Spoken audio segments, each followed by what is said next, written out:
Gli anziani ricoprivano un importante ruolo nella società e nel nucleo familiare anche nell'antichità.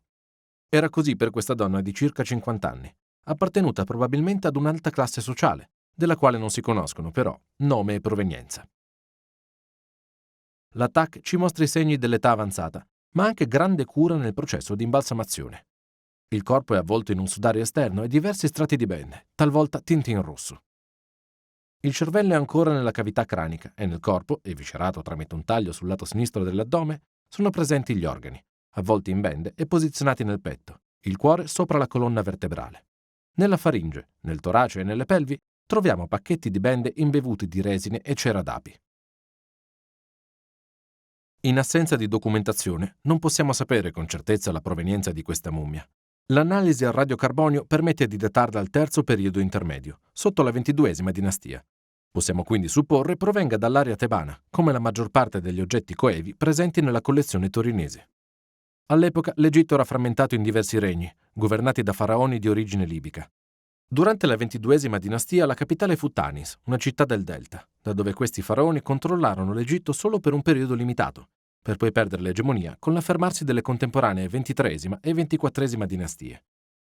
In quel contesto storico e geografico, una donna si poteva sposare intorno ai 14-15 anni e iniziare ad avere figli già a quell'età.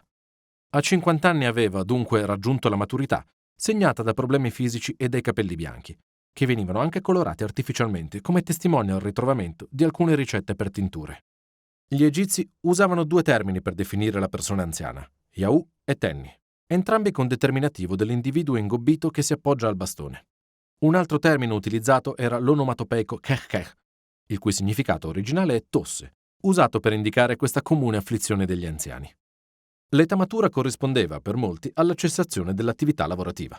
Non esistendo un sistema pensionistico, uomini e donne solevano lavorare fino alla fine dei propri giorni o appoggiarsi alla famiglia, in particolare ai figli.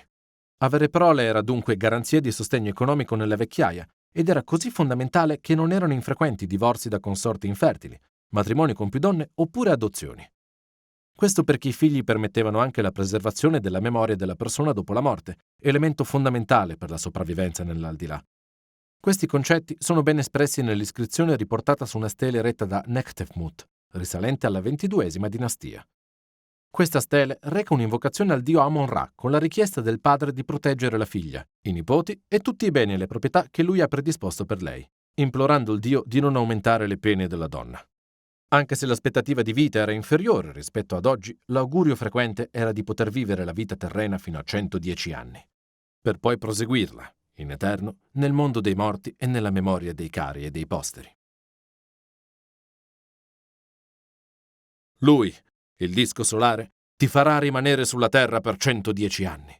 Il tuo corpo sarà intatto e vecchio nella gioia senza disturbi alle tue membra. Inoltre, sii allegro e gioisci nel tuo cuore senza alcuna debolezza che possa raggiungerti nella tua età.